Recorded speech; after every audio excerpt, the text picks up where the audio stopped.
If you've ever tried to learn a new language or maybe help your kids learn one, you know how it feels, right? It can be just overwhelming. You've got the vocab lists, the grammar rules. It can honestly suck the fun right out of it. But what if there was a more sort of natural way, a way to weave English into everyday life so it feels less like homework and more like, well, just talking? So today we're doing a deep dive into exactly that. We're exploring language learning through, and this might sound a bit odd, shoes. Yeah, shoes. We have this fantastic guide, 100 essential shoe phrases for kids and parents, and it's all about turning those everyday shoe moments into English learning gold. It really is. And our mission today is to unpack this guide properly. We want to show you how these simple, everyday shoe phrases aren't just sentences you memorize. Not at all. They're actually tools. Really powerful tools for boosting early language skills. We're going to focus on the actual use of these phrases, like what are the scenarios where you'd say them? How do they actually work in real life? So whether you're a parent, maybe an educator, honestly just curious about how language clicks, well, this deep dive should have something for you. And here's where, for me, it gets really fascinating. The guide talks about the power of phrase chunks. Instead of just memorizing single words like shoe or red, you learn phrases like put on your red shoes. It suggests this is way more effective, especially for kids. Why is that? Why are these chunks so powerful? That's a great question. It really taps into how our brains seem wired for language. Research suggests we naturally process language in these larger units, these chunks.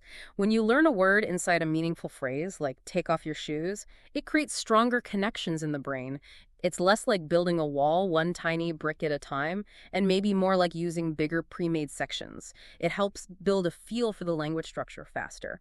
And connecting this to the bigger picture, it's about making English like a hacky habit. You create these rich moments for talking just by using language during things you already do. That makes total sense. So it's not adding a lesson, but just enhancing what's already happening. And the guide gives us loads of concrete scenarios. Okay, let's dive into the first big one, just putting shoes on and taking them off. Simple stuff, right? But apparently it's a goldmine. Absolutely. This whole section is about building what the source calls a language sense. It's like getting the rhythm of English in real situations, not just rules on paper. And you do it with simple questions and commands you'd use anyway. Think about the morning routine. Instead of just silence while wrestling with shoes, you can narrate. Things like, okay, time to put on your shoes, or ask, are you ready to put on your shoes? Right. And I loved how specific it gets. Not just put them on, but guiding the action, like slide your foot in. Yeah. Or push your heel down. You're giving this live commentary that connects the words straight to the feeling, the action. Perfect for kids who learn by doing. Exactly. And the same logic applies when you come home. Let's take off your shoes. Or maybe time for socks and shoes off. You can even bring in a house rule, like we need to take off our shoes inside. It's all natural context. And then there's the organizing part. Yeah, which is super practical, asking, where should we put your shoes? Or did you put your shoes in the shoe rack? These aren't just questions. You're teaching spatial words, responsibility, all in English. And using specific shoe names too, right? Like, let's put on your sneakers versus let's wear your sandals today. Spot on. Or dealing with mess, like take off your muddy shoes, please. Or can you put your shoes nicely by the door?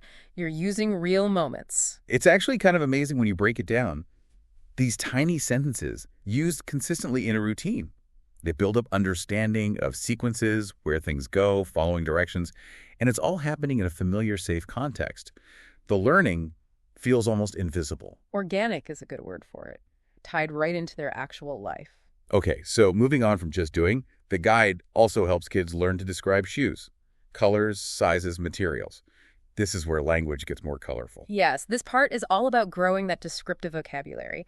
It pushes beyond actions into observing and noticing details. So instead of just shoes, it's your shoes are red. Or maybe, wow, those are big shoes. You're sticking adjectives onto things they see every day. And basic attributes too, like are these your small shoes? Or even texture. Your shoes are very soft. Right. And then linking ownership and type. These are mommy's shoes. Those are your running shoes. It makes the language personal, relevant to their world. It's like giving them labels for their important stuff. Giving them the words. Precisely. And then you get into features, which really sparks curiosity. Your shoes have shiny buckles. Or asking, do you like your comfy shoes?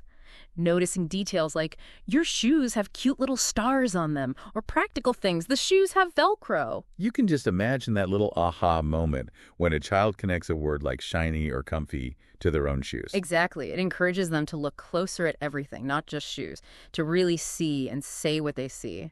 Okay, I can almost hear parents breathing a sigh of relief, transforming that morning chaos into a language opportunity. But what about movement? Kids need to move. How does the guide use activity? Ah, yes, the active part. This next section is brilliant for kinesthetic learners, kids who learn by moving and doing. It's all about linking words directly to physical actions, practicing vocabulary while doing something. Think about self-care skills, asking, can you tie your shoelaces? Or suggesting, let's clean your shoes. No, like making it playful. Yeah, exactly. The guide suggests things like, rub the shoes clean, or let's brush off the dirt from your shoes. Simple actions, but the language reinforces it. And then the real fun stuff, the playtime actions. Kick the ball with your shoes, that's a classic. Or let's jump in your shoes, stomp your feet in your shoes, even wiggle your toes in your shoes. These are all high energy, right? Things kids love to do. And the language just slips in naturally while they're focused on the fun. It makes the language functional, part of their play. The guide also mentions things for coordination, like, can you walk in these shoes? Right. Or show me how you run in your shoes. And organizing, too. Yep. Can you help me carry the shoes? Or matching games. Can you find the matching shoe? It's clear how weaving these phrases into games just makes the learning feel effortless. Playtime becomes language time, naturally. It's part of their world, not some separate subject. Such a smart way to integrate it. Okay, now for the, let's say, less glamorous side. Shoe problems and shoe care. This seems practical. Very practical. This category brings in vocabulary for problem solving and taking care of things. It helps kids identify and talk about issues, like noticing, oh no, your shoe is untied, or, your shoes look dirty. These things happen all the time. Perfect moments for a quick phrase. And then you can link it straight to the solution, right? Like, your shoes are dirty, let's wipe your shoes. Exactly. Cause and effect. Your shoes are wet. Okay, let's dry your shoes. And it covers fit and comfort too, which is really important for kids. These shoes feel too small now. We're asking, are your shoes too tight? That gives them the words to express how they feel physically. That's huge. It is. Asking, do your feet hurt in these shoes?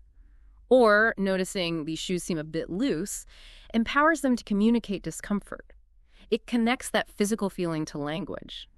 Building that bridge. Right. And there's safety too. Don't step in the puddle with your new shoes. Or, careful, don't trip over your shoelaces.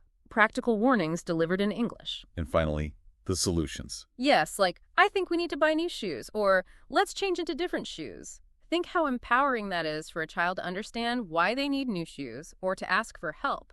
Builds real communication skills. It's incredible, really, how much you can get out of just shoes. It becomes this mini lab for language and life skills. Okay, last section. The guide also includes phrases for interactive play and broader thinking about shoes. This sounds like it goes beyond just wearing them. It really does. This section kind of elevates the whole shoe conversation. It brings in imagination, thinking skills, and understanding the bigger role of shoes, like choices and preferences. Which shoes do you want to wear today? Or let's choose your favorite shoes, giving them that voice. Oh, and the imaginative play ones are great. Can you show me your dancing shoes? That's lovely. Or let's pretend to be a giant in these big shoes. And like you said earlier, where are your shoes hiding? Turning a search into a game. Makes learning sticky, doesn't it? Like, memorable. Definitely. And it brings in counting and ownership, too. Let's count your shoes. 1, 2. Or clarifying, do you have 2 shoes? Yes. A pair of shoes. Then making it broader. Mommy is wearing her shoes. Daddy is wearing his shoes, too. Or even bigger concepts. Everyone has shoes, or look how many different shoes we have. So it connects their shoes to the wider world. Precisely, and talks about why we wear them. We wear shoes to protect our feet. Shoes help us walk and run, understanding purpose. And different shoes for different times. Yep. These shoes are for rainy days. These are good shoes for sunny days. It shows how even a simple object links to weather, activities. It's surprisingly deep. What a great set of insights. You really can go far with just one everyday item. Okay, so wrapping up. This deep dive, I think, has really shown the power of these simple shoe phrases. How they take moments we barely notice, getting dressed, playing, tidying up, and turn them into natural, engaging ways to learn English. And it's not just language, is it? It's life skills, it's responsibility, it's observation, even imagination. Absolutely. And that core idea really stands out. Consistent input, interactive moments. Yeah. That's what makes language learning feel natural, even joyful. It's about creating that environment where English isn't just a subject you study, but something you actually use and live with. Right. We saw how focusing on something as mundane as shoes and using those phrase chunks creates this really immersive environment. So here's something to think about as we finish. We focused on shoes today.